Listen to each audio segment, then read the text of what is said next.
All right, y'all. Today I'm going to go over how I overcame lack of confidence. So, a lot of y'all watching this might lack confidence, might not, but I definitely struggled with lack of confidence for a long time, especially in like earlier high school years, you know, as I was growing into my body and everything. One thing we got to make sure we remember is confidence is the ability to confide in oneself, but in reality it's the ability to make promises to yourself that you're actually going to keep. At the end of the day, when I would tell myself, oh, I'm gonna lose the weight, or I'm gonna do this, I'm gonna hit this goal, and then I end up not following through, or I procrastinate, every time I lied to myself, I got rid of my confidence. Basically, every time I lied to myself, I basically told myself, hey, I'm gonna do this thing, and then I didn't do it. What that did is it slowly chipped away at my self-confidence every single time. And this happened all throughout high school. You know, I was someone who, you know, I was smart in a way where, you know, I'm book smart, I guess, where, you know, I could get the work done, didn't really have to study much. But at the end of the day, my accomplishments, I didn't focus on them. I only focused on the failures, because I would tell myself I'm going to do something, and if I didn't do it, that eats away at my confidence every single time. So the best way to build confidence is to do the opposite of that. So if you tell yourself you're going to do something, you actually do it. And what happens when you do that is you build that self-belief. Because lack of confidence, it just comes from you not being sure of yourself. That's really what it comes down to. Because when are you the most confident? Well, when you practice, when you continue to do the same thing over and over again. Like if you're, okay, good example. If you drive, right? You're probably confident in your ability to get to your destination when you hop in a car and drive, if it's not your first time driving. But when you're learning to drive, are you confident in your ability to get to your destination? Are you confident in your ability to not crash? Are you confident? No, you're not. Because you're still learning. You haven't shown yourself that you can actually do it. And so confidence comes with not only believing in yourself or believing that you can do it, and in practice, that just comes with repetition. So at the end of the day, the best way to build real confidence is doing the same thing over and over and over again. And that translates perfectly to the fitness journey, because what does the fitness journey require? For you to do the same thing over and over again. Hit your calories the same, do the workouts the same, every single day. And so the more you stick to your diet program and your workout program, the more confident you're going to be in yourself, because you're actually sticking to what you say you're going to do. This worked for me tremendously. Now, I'm still on my journey to where I need to be, but just over the past 3 to 4 months, my confidence has increased tremendously. Why? Because I said I wasn't going to eat the pizza. I said I wasn't going to eat the cookies. I said I wasn't going to eat the cake. I said I was going to stick to my calories, stick to my macros, and cook every time on my off days, cook my dinner, my breakfast, and my lunch, meal prep it, and I did that every single time without fail. So just doing the very simple things that are easy to do and just sticking to it will build your confidence tremendously.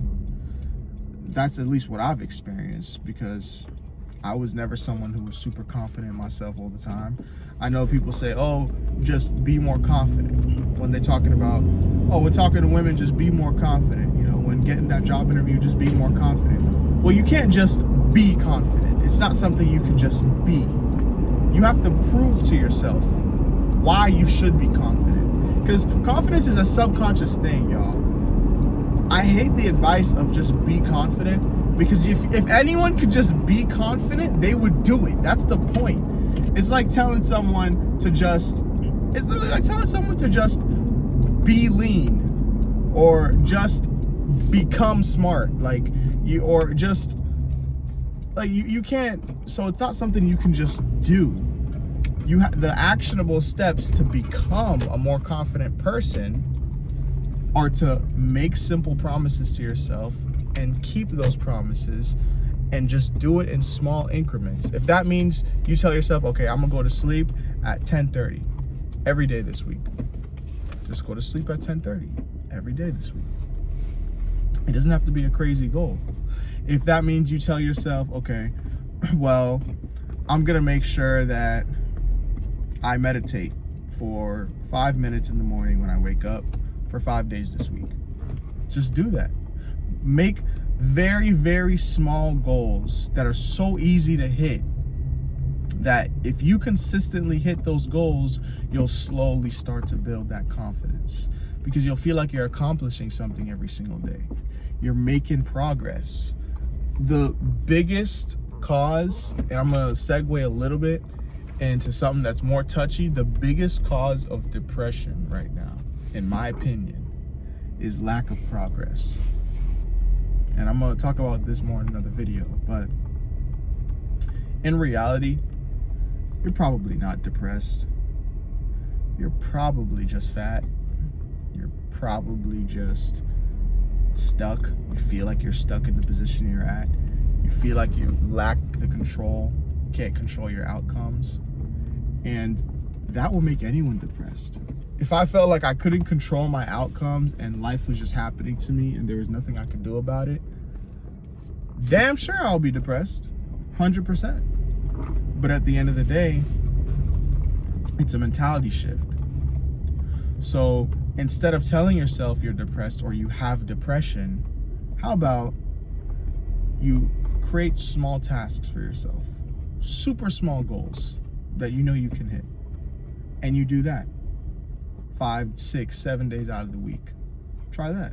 See if you get a little more confidence, because you'd be surprised at how much little tasks that you do would improve your confidence on bigger tasks, and then you could size it up, you could scale it up. So now instead of, hey, I'm gonna meditate for 5 minutes, maybe, you know, if you're a Christian, I'm a Christian, if you want to read your Bible for 10 minutes in the morning, do that. There's small things you could do to improve your confidence. So, and this has nothing to do with just getting women or only that, because confidence is important with everything.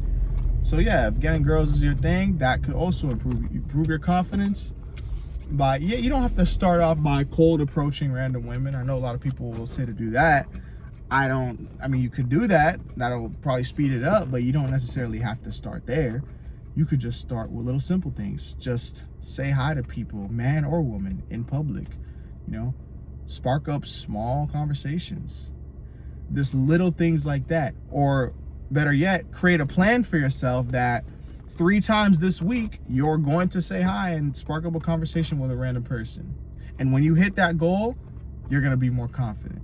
Then you could bump it up to 4 times, whatever the case may be. But long story short, being confident in yourself is something you can definitely control. Don't let anyone tell you can't control it. All you have to do is create small goals, hit those very small goals, and then slowly create bigger goals, and you will become more confident. I did it. It worked for me. And then, because at the end of the day, you're really just going to trick your brain into believing that you do what you say you're going to do. The more you trick your brain into believing that, the more you actually become that person. And so that's kind of all I had for y'all today. Just wanted to hop on, let y'all know about that. Helped me a lot. We still on the journey to 10% body fat. I actually just put up to the gym. So we out.